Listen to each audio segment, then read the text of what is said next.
Hello everyone, welcome to easy maths for competitive exams. మనం ఏ competitive ఎగ్జామ్కి attend అయినా సరే అర్థమెటిక్ ప్రాబ్లమ్స్ కంపల్సరీగా చేయాలి. సో నేను మా యూట్యూబ్ వీడియోస్లో మనకి ఎగ్జామ్స్లో వచ్చే అన్ని చాప్టర్స్ నుంచి ప్రాబ్లమ్స్ ఎలా సాల్వ్ చేయాలో డీటెయిల్గా ఎక్స్ప్లెయిన్ చేస్తాను.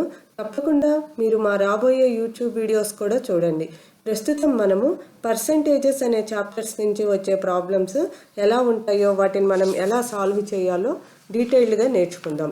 ఒక్కొక్క వీడియోలో కొన్ని ప్రాబ్లమ్స్ చొప్పునే ఇస్తాను అండ్ వాటి ఎక్స్ప్లెనేషన్ కూడా ఇస్తాను. మీరు వాటిని చూసి నేర్చుకొని ఏమన్నా డౌట్స్ ఉంటే కామెంట్స్లో రాయండి. నేను నా ప్రీవియస్ వీడియోస్లో ప్రాబ్లమ్స్ ఆన్ నెంబర్స్ మీద చాలా ప్రాబ్లమ్స్ ఇచ్చి వాటికి డీటెయిల్ ఎక్స్ప్లెనేషన్ కూడా ఇచ్చాను. మీరు వాటిని కూడా చూసి ఏదన్నా డౌట్స్ ఉంటే కామెంట్స్లో రాస్తే నేను నా నెక్స్ట్ వీడియోస్లో వాటన్నిటిని ఆన్సర్ చేస్తాను. ఓకే, మరి ఈరోజు ప్రాబ్లమ్స్ చేద్దామా? ఓకే, ఈరోజు మనం పర్సంటేజ్ అనే చాప్టర్ నుంచి కొన్ని ప్రాబ్లమ్స్ ఎలా సాల్వ్ చేయాలో చూద్దాం. ఈరోజు మనం ఈ ప్రాబ్లమ్స్ చూద్దాం. Now the price of TV set increased by 8% and thereby the sales are reduced by 2%. What is the percentage increase or decrease in the turnover of the shopkeeper? అంటే ప్రాబ్లంలో ఏమి ఇచ్చారంటే టీవీ సెట్స్ యొక్క price 8% increase అయిందిట. So అందుకని sales 2% తగ్గాయి. Percent అంటే ఏంటి, 100కి ఇస్తున్నారు ఇక్కడ. సో 100ది 108 అయిపోయింది. సో అందుకనే మనకి 100 పీసెస్ అమ్ముడుపోయేవి బిఫోర్ 98 పీసెసే అమ్ముడుపోతున్నాయి ఇప్పుడు. సో దాని మీనింగ్ అదనమాట. 8% ఇంక్రీజ్ అయిందంటే బిఫోర్ 100 రూపీస్ కనుక ఉంటే ఇప్పుడు 108 అయిందని, 100కి 8 పెరిగింది. నెక్స్ట్ సేల్స్ రెడ్యూస్డ్ బై 2% అంటే బిఫోర్ 100 యూనిట్స్ కనుక మనకి అమ్ముడుపోతుంటే ఇప్పుడు 2% తగ్గాయి, అంటే 100కి 2 తగ్గాయి అనమాట. అంటే 98 పీసెస్ ఇప్పుడు అమ్ముడుపోతున్నాయి. సో దీని ఓవరాల్ మీనింగ్ అది. ఇప్పుడు ఏమడిగారు మనల్ని, what is the percentage increase or decrease in the turnover of the shop keeper. ఆ షాప్ కీపర్ యొక్క టర్న్ ఓవర్ ఉంటుంది కదా, టర్న్ ఓవర్ అంటే ఏంటంటే మంత్లీ రిటర్న్ అనమాట. అంటే టోటల్ సేల్స్ అనుకోవచ్చు.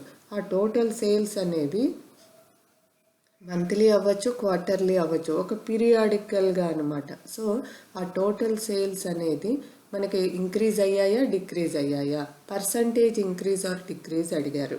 అంటే మనకి ఇక్కడ పర్సంటేజెసే కదా ఇచ్చింది, అందుకని మనం కూడా టోటల్ టర్న్ ఓవర్ ఇంక్రీజ్ అయిందా డిక్రీజ్ అయిందా అనేది కనుక్కోవాలి. సో ఇట్లాంటి ప్రాబ్లమ్స్లో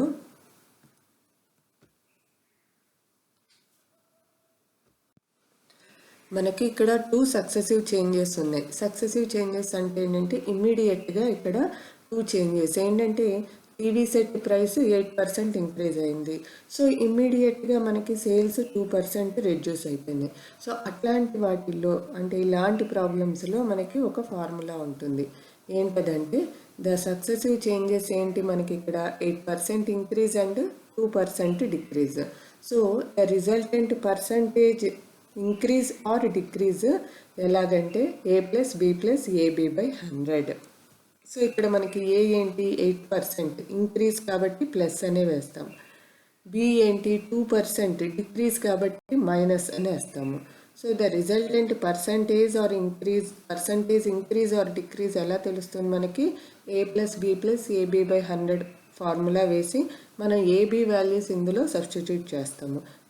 ఏ ప్లేస్లో 8 సబ్స్టిట్యూట్ చేస్తాం, బి ప్లేస్లో -2 సబ్స్టిట్యూట్ చేసి ఆన్సర్ వస్తుంది. వచ్చిన ఆన్సర్ కనుక ప్లస్ వస్తే దేర్ ఈజ్ పర్సంటేజ్ ఇంక్రీజ్. అదే వచ్చిన ఆన్సర్లో మైనస్ ఉంటే there will be percentage decrease. So here the resultant percentage increase or decrease is equal to A plus B plus AB by 100. So ఇక్కడ మనం వాల్యూస్ సబ్స్టిట్యూట్ చేస్తాం. అంటే ఎంత, ఏ ప్లేస్లో 8 ప్లస్ బి ప్లేస్లో -2 plus 8 into -2 by 100. So that is equal to 8 -2 -16 by 100. That is equal to 6 minus 16 by 100 is equal to 600 minus 16 by 100 is equal to 5.84. So the percentage increase వచ్చింది కదా మనకి ఇక్కడ. There is percentage increase in the turnover because here the sign is positive. So the percentage increase in the turnover of the shopkeeper is equal to 5.84. Okay. So ఇట్లాంటి problems మనకి successive changes కనుక ఇస్తే there is reduction in the price of some amount అని ఇచ్చారు and immediately there will be increase in the sales అన్నారు. So successive changes ఏంటి, ఒకటి reduce అయింది, ఒకటి ఇంక్రీజ్ అయింది. సో రెడ్యూస్ అయిన దాన్ని ఏ అనుకుంటాము, ఇంక్రీజ్ అయిన దాన్ని బి అనుకుంటాము. సో A + B + AB/100లో ఏ ప్లేస్లో నెగిటివ్ వాల్యూతో ఆ ఏ వాల్యూని సబ్స్టిట్యూట్ చేసుకుంటాం ఇలా అనమాట.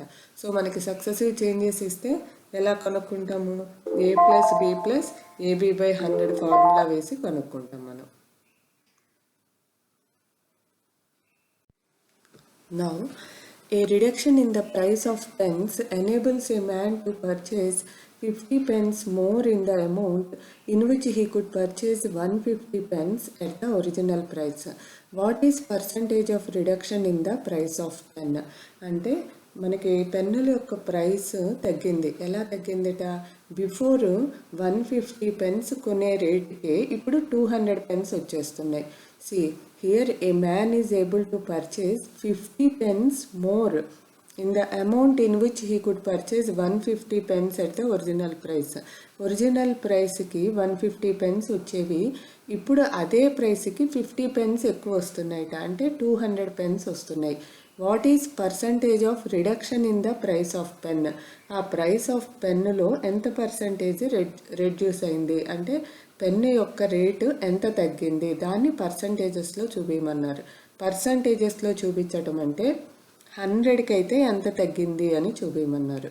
సో ఇట్లాంటి ప్రాబ్లమ్స్కి మనం షార్ట్ కట్ ఒకటి చూద్దాము, సేమ్ దీన్ని కన్వెన్షనల్ మెథడ్గా ఎలా చేయొచ్చో కూడా చూద్దాం. సో ఫస్ట్ ఏంటి, మనకి ఇక్కడ 150 పెన్స్ వచ్చే ప్లేస్లో 200 పెన్స్ వస్తున్నాయి, అవునా. సో మనకి నెంబర్ ఆఫ్ పెన్స్ 150 వచ్చే ప్లేస్లో మనకి 200 పెన్స్ వస్తున్నాయి. సో మనం రేటు 200ది 150 అయింది అనుకుందాం. ఓకే. సో ఎలాగంటే సొల్యూషన్ చూద్దాం. As the number of pens increased from 150 to 200 అంటే మనం 150 పెన్స్ కొనే ప్లేస్లో we are able to buy 200 pens now. So మనం ఎలా అస్యూమ్ చేసుకుందాం అంటే ప్రైస్ 200 నుంచి 150కి తగ్గిందని అనుకుందాం. Okay, we can take the price decreased from 200 rupees to 150 rupees. అంటే ఏంటి, 200ది 150 అయింది ప్రైస్, అంటే ఎంత తగ్గింది, 50 రూపీస్ తగ్గింది, అవునా. 200 150 is less than 200/50. So 200 rupees ఉన్న ప్రైస్ 200 రూపీస్ ఇది ఇప్పుడు 150 రూపీస్ అయింది, అంటే అమౌంట్ ఎంత తగ్గింది, 50 రూపీస్ తగ్గింది. సో 200ది 50 తగ్గితే 100ది ఎంత తగ్గుతుంది, so 50/200 into 100. So that is the percentage decrease in price of pen is equal to 50/200 into 100, that is equal to 25%. ఇది షార్ట్ కట్ మెథడ్. ఎలా చేసాం మనం షార్ట్ కట్ మెథడ్లో, 150 పెన్స్ కొనే ప్రైస్కి మనకి 200 పెన్స్ వస్తున్నాయి. సో మనమేమనుకుంటున్నాం, అయితే we can take price decreased from 200 rupees to 150 rupees. ఒరిజినల్గా 200 రూపీస్ ఉన్న ప్రైస్ ఇప్పుడు 150 అయింది అనుకున్నాం. ఇప్పుడు 200ది అయితే 50 రూపీస్ తగ్గింది కదా మన అసంప్షన్ నుంచి. 100ది అయితే ఎంత తగ్గుతుంది, that is 25%. So there is a percentage decrease of 25% in the price of pen. So ఇప్పుడు సేమ్ దీన్ని మనం కన్వెన్షనల్ మెథడ్లో చేద్దాం. సో ఇట్లాంటి ప్రాబ్లమ్స్ ఇచ్చినప్పుడు మనం షార్ట్ కట్లో చేసేయచ్చు. ఓకే, సేమ్ అనుకుంటాం అనమాట. ఎలాగంటే 150 పెన్స్ వచ్చే ప్లేస్లో 200, అంటే 150ది 200 అయింది. సో మనం ప్రైస్ 200ది 150కి వచ్చింది అనుకుందాము.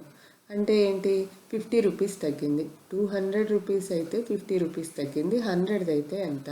సో సేమ్ ఇప్పుడు దీన్ని కన్వెన్షనల్ మెథడ్లో ఎలా చేయొచ్చు అంటే, మనకి ప్రైస్ ఆఫ్ 150 పెన్స్ ఎక్స్ అనుకుందాం.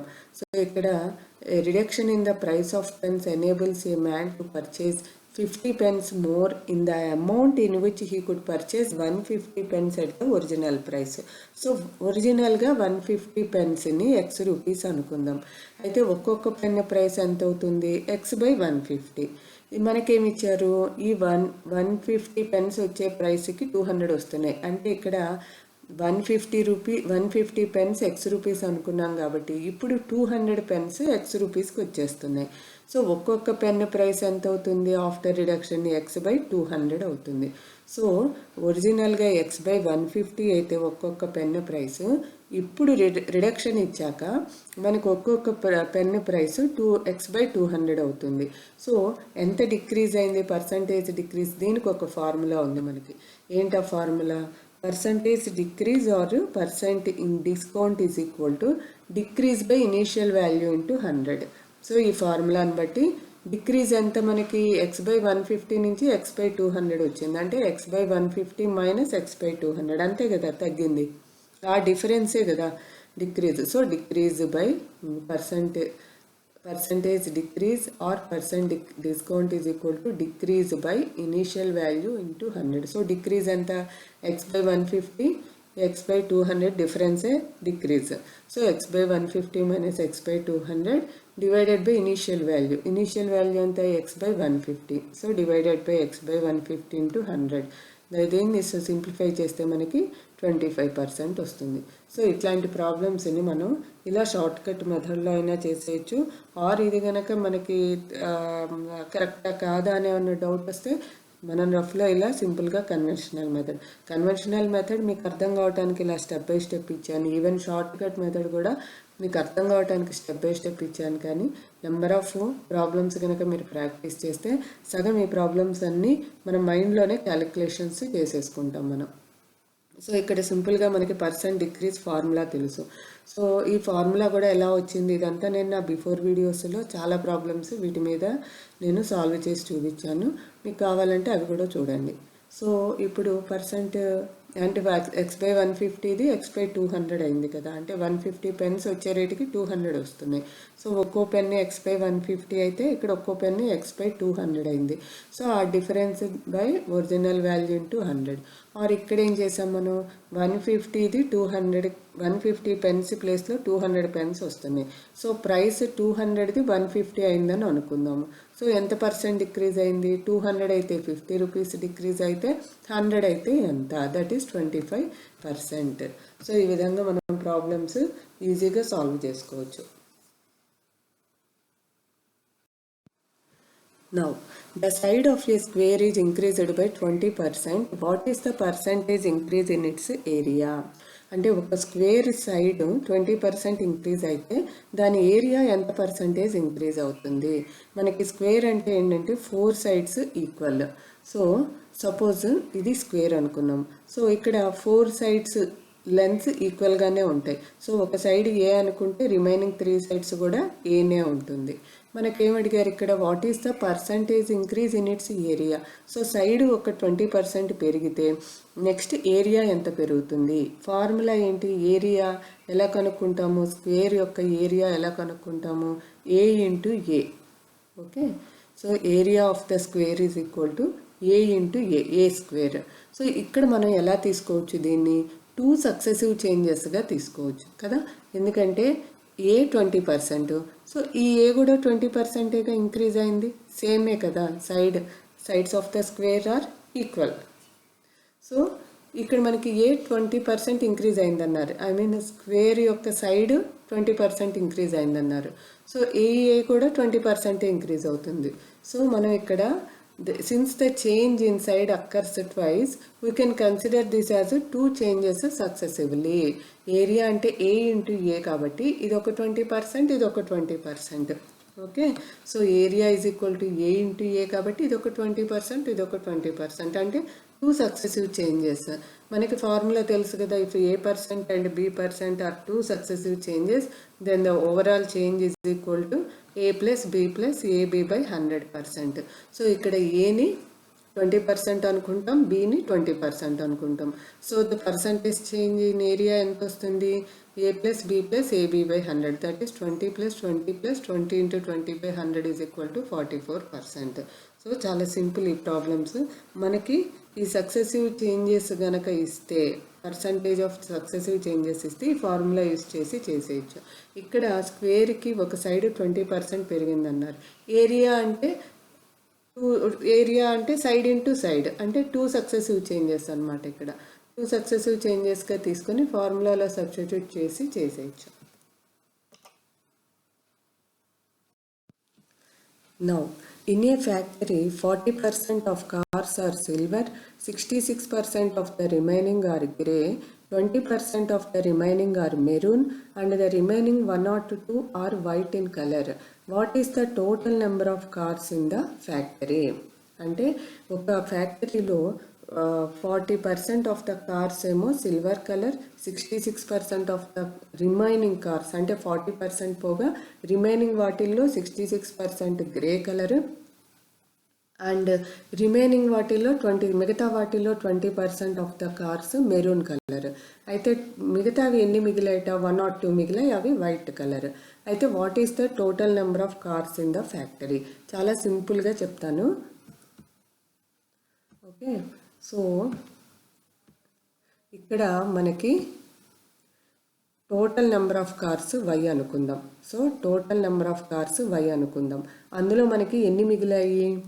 1 or 2 మిగిలిపోయినాయి, అవి వైట్ కలర్. ఓకే, ఈ 40%, 66%, 20% ఇవన్నీ పోగా మనకి లాస్ట్లో 1 or 2 కార్స్ మిగిలిపోయినాయి, అవి వైట్ కలర్. సో ఇప్పుడు మనకి total number of cars Y అనుకుందాం. వై అనుకుంటే అందులో 40% ఆఫ్ కార్స్ సిల్వర్, 40% సిల్వర్ అయిపోయినాయి. సిల్వర్ అయిపోగా రిమైనింగ్ వాటిల్లో 66% గ్రే. ఆ 66% గ్రే పోగా మిగిలిన వాటిల్లో 20% మెరూన్. ఆ 20% మెరూన్ పోగా మిగతా అవి 1 or 2 ఉన్నాయి కార్స్ అండ్ అవి వైట్ కలర్. సో ఇప్పుడు 40% కార్స్ సిల్వర్ అయిపోయినాయి. అంటే మిగతావి ఎన్ని ఉంటాయి? ఇక్కడ 40% అని ఇచ్చాడు కదా, అంటే 100కి 40 అని. సో 40% పోగా మిగతావి ఎన్ని ఉంటాయి? 60% ఉంటాయి. అవునా? 40% అంటే 100లో 40 సిల్వర్ కలర్, అవి తీసేసాం. తీసేయగా మిగతావి ఎన్ని ఉన్నాయి మనకి? 60% ఉంటాయి. So 60% of the remaining. Okay, 60% of the రిమైనింగే ఉన్నాయి మనకి. అయితే వీటిల్లో 66% గ్రే కలర్, వీటిలో 66% గ్రే కలర్ వెళ్ళిపోయినాయి. అంటే మిగతావి ఎన్ని ఉంటాయి? 34% ఉంటాయి. ఓకే, ఈ 60% ఉన్నాయి ఇప్పుడు మనకి. వీటిల్లో 66% గ్రే కలర్ వెళ్ళిపోయినాయి. 66% గ్రే కలర్ వెళ్ళిపోతే మిగతావి ఎన్ని ఉంటాయి మనకి? 34% ఉంటాయి. ఓకే, రిమైనింగ్ 34% ఉంటాయి. వీటిల్లో మనకి 20% మెరూన్ కలర్ వెళ్ళిపోయినాయి. సో 20% మెరూన్ వెళ్ళిపోతే మిగతావి ఎన్ని ఉంటాయి మనకి? 80% ఉంటాయి కదా. సో 80% మిగతా ఉన్నాయి. సో మనకి సిల్వర్ కలర్స్ పోగా, గ్రే కలర్స్ పోగా, మెరూన్ కలర్స్ పోగా ఇవి రిమైనింగ్ మనకి. అవునా? సో ఇవన్నీ ఎన్ని ఉన్నాయట? 1 or 2 ఉన్నాయట. సో ఇవన్నీ ఎన్ని మనకి? 1 or 2. సో మనకి ఇచ్చిన ఇన్ఫర్మేషన్ నుంచి మనం వేసుకున్న ఈక్వేషన్ ఇది. ఓకే, సో ఇప్పుడు దీన్ని సాల్వ్ చేస్తాం మనం. That implies y is equal to ఇది మొత్తం లెఫ్ట్ సైడ్ ఉంది కదా, రైట్ సైడ్కి వస్తే డివిజన్ మల్టిప్లికేషన్ అవుతుంది, మల్టిప్లికేషన్ డివిజన్ అవుతుంది. అంటే ఇక్కడ 1 or 2 ఇంటూ 100/60 ఇంటూ 100/34 ఇంటూ 100/80 అంతే కదా. సో y పక్కన ఈ 3 మల్టిప్లికేషన్, ఈ 100s డివిజన్లో ఉన్నాయి. సో ఈ లెఫ్ట్ సైడ్ నుంచి ఇవి రైట్ సైడ్ వస్తాయి. రైట్ సైడ్ రాగానే సో ఈ 60/100 కాస్త 100/60 అవుతుంది. సో ఇలా మనం సాల్వ్ చేస్తే the total number of cars y is equal to 625 వచ్చింది. సో అర్థమైంది కదా. మళ్ళీ ఒకసారి చెప్తా సింపుల్గా. ఎలాగంటే ఒక ఫ్యాక్టరీలో 40% of cars silver, 66% of the remaining are grey, 20% of the remaining are maroon and the remaining 1 or 2 are white in colour. మనకి ఇక్కడ 102 అనే నెంబర్ ఇచ్చారు. ఇదేంటంటే ఈ సిల్వర్, గ్రే, మెరూన్ కలర్స్ పోగా మిగతావి. అందుకని మనం ఇక్కడ ఏం చేస్తాము? y అనేది టోటల్ నెంబర్ ఆఫ్ కార్స్ అనుకుంటే మనకి 40% కార్స్ సిల్వర్ పోయినాయి. అంటే రిమైనింగ్ ఎన్ని ఉంటాయి? 100లో 40 పోతే 60% ఉంటాయి. So remaining 60%. ఈ 60%లో ఇక్కడ ఏమి ఇచ్చారు, 66% ఆఫ్ ద రిమైనింగ్, అంటే వీటిల్లో 66% గ్రే కలర్ వెళ్ళిపోయినాయి. అంటే రిమైనింగ్ ఎన్ని ఉంటాయి మనకి, ఎన్ని మిగులుతాయి, 34% మిగులుతాయి. Next 20% of the remaining. So ఈ మొత్తంలో 20% వెళ్ళిపోయినాయి, ఏంటవి, మెరూన్ కలర్. సో రిమైనింగ్ ఎన్ని ఉంటాయి మనకి, 80% ఉంటాయి. సో అవి మనకి ఎన్ని ఉన్నాయట, 102 ఉన్నాయి. ఓకే, సో 102 ఈక్వల్ చేస్తే మనకి దీన్ని సాల్వ్ చేస్తే y వాల్యూ 625 వచ్చింది. So total number of cars are 625. Now the length of a rectangle is increased by 10% and its breadth is decreased by 20%. What is the percentage change in area? So ఒక rectangle యొక్క length 10% increase చేశారు and దాని breadth 20% decrease చేశారు. అయితే what is the percentage change in area, ఏరియాలో ఎంత percentage change ఉంటుంది? So ఇది చూద్దాం. సిమిలర్ ప్రాబ్లం మనం బిఫోర్ స్క్వేర్కి చేసాము. సో ప్రాక్టీస్గా ఉంటుంది మీకు మళ్ళీ ఈ ప్రాబ్లం. ఇది ఒక స్క్వేర్, ఈ స్క్వేర్లో ఇది లెంత్ అనుకున్నాము అండ్ దిస్ ఈజ్ బ్రెడ్త్. లెంత్ని ఎల్తో రిప్రజెంట్ చేస్తాము, ఇక్కడ బ్రెడ్త్ని బీతో రిప్రజెంట్ చేస్తాం. మనకి ఏమి ఇచ్చారు ఇక్కడ, length is increased by 10% and its breadth is decreased by 20%. Okay, length is increased by 10% and breadth 20% decrease చేశారు. So there are 2 successive changes. Next area ఎంత అవుతుంది మనకి, రెక్టాంగిల్ యొక్క ఏరియా ఏంటి, area is equal to length into breadth, that is equal to L into B. So since the change in both sides occurs, here we can consider this as 2 changes successively. అంతే కదా, ఇక్కడ మనకి area ఏంటి, length into breadth, అంటే length change అయింది, breadth change అయింది. So there are 2 successive changes. మనకి formula తెలుసు కదా, if A% and B% are 2 successive changes then the overall change is equal to A plus B plus AB by 100%. So ఇక్కడ ఎంత అవుతుంది, percent change ఎంత అవుతుంది ఏరియాలో, that is equal to A ఎంత మనకి, it is increased by 10%, so plus 10, and breadth is decreased by 20%, అంటే B is equal to -20 అవుతుంది. So that is equal to plus 10 -20 -10 into 20/100, that is equal to -12%. Okay,